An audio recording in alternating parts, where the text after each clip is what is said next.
작년 말부터 중국 국가 주도의 의약품 공동구매 정책으로 중국 헬스케어 업종이 조정을 겪고 있는데요. 앞으로의 시장 전망과 펀드 운영 전략에 대해서 말씀드리겠습니다. 안녕하세요. 한화 차이나 셀렉트 헬스케어의 매니저 고정입니다. 먼저 중국 헬스케어 업종의 하락에 한몫을 한 GPO 정책, 즉 공동구매 정책에 대해서 말씀드리겠습니다. 중국은 지난 2015년 복제약이 기존 오리지널 약품과 효과가 일치하다는 것을 입증하는 일치성 평가 정책을 통해 복제약의 품질을 확인을 하고 약가 인하를 실현하는 기반을 마련하였습니다. 그 후 2018년 일부 품목의 일치성 평가가 완료됨에 따라 각 성을 연합한 공동구매 정책이 실시되었고 작년 말까지 총 6차례 대량구매 입찰이 시행됐었어요. 최근 대량구매 정책은 수요가 많은 스텐트, 인공관절, 진단키트, 임플란트 소재 등 다양한 영역으로 확산된 것도 투자 심리에는 악영향을 미쳤습니다. 작년 말까지 대량구매 입찰에 포함된 약품은 총 234종목이고 총 판매 규모는 2,400억 위안 정도로 전체 공립병원 약품 구매액의 30% 수준을 차지하고 있으며 일치성 평가가 완료된 약품의 상당수는 이미 GPO 리스트에 포함되어 시장에 큰 영향을 주었다고 볼 수 있지만 그럼에도 중국 헬스케어 시장의 성장 잠재력은 크다고 판단하고 있습니다.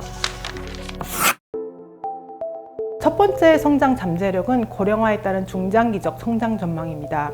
현재 65세 인구는 약 1.9억 명, 인구 비중으로 보면 13.5%에서 2050년 28%까지 증가할 것으로 예상되는 만큼 중국의 고령화는 빠르게 진행 중인데요. 하지만 2018년 기준 중국의 인당 의료비 지출 금액은 주요 국가 대비 현저히 낮은 약 810달러 정도로 한국의 26% 수준이고요. 의료 소비층 인구 및 인당 지출 금액 모두 상승 잠재력이 큰 시장임은 여전히 유효한 상황입니다. 실질적인 의료 지출 규모 또한 증가하고 있는 추세인데요. 중국의 공공의료보험 지출액은 2020년 기준 5년 전 대비해서 125% 증가한 수준이며 상업의료보험의 규모 또한 2016년 대비 4년간 약 2배 가까이 증가한 상황입니다. 두 번째 전망은 헬스케어 산업의 업그레이드를 위한 정책적 방향입니다. 작년 연말에 연이어 발표된 국가 레벨 수준의 산업계획 또한 중국 정부의 의료 산업 업그레이드 의지를 보여주고 있는데요.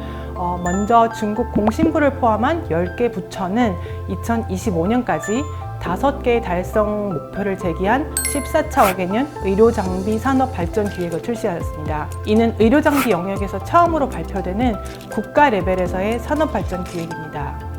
그리고 중국은 글로벌 의료기기 50강 기업에 6개에서 8개의 중국 기업이 포함되는 것을 목표로 하고 있습니다. 국가약품감독관리국을 포함한 8개 부처에서는 14차 5개년 국가약품 안전 및 고품질 발전 촉진 계획을 발표하는데요. 여기에서 좀 포커싱을 할 만한 것은 고품질입니다. 이는 2025년까지 약품 감독 관리 기준을 글로벌 선진국가와 유사한 수준으로 향상하고 약품 안전 수준을 지속적으로 향상할 것을 제시하고 있습니다. 이처럼 빠르게 증가하는 고령화 인구의 의료 소비를 충족시키기 위해 한편으로는 지출의 효율성을 통제하기 위해서 복제약을 포함한 소모품의 가격은 통제하는 정책이 펼쳐지고 있지만 또 한편으로는 아직 중국의 의료시장은 미충족 수요가 큰 시장이기에 신약 그리고 첨단 의료기기 등 공급단에서의 혁신을 독려하고 중소형 병원의 체질을 강화함으로써 제공하는 의약품과 의료 서비스의 품질을 제고해야 하는 숙명을 안고 있습니다.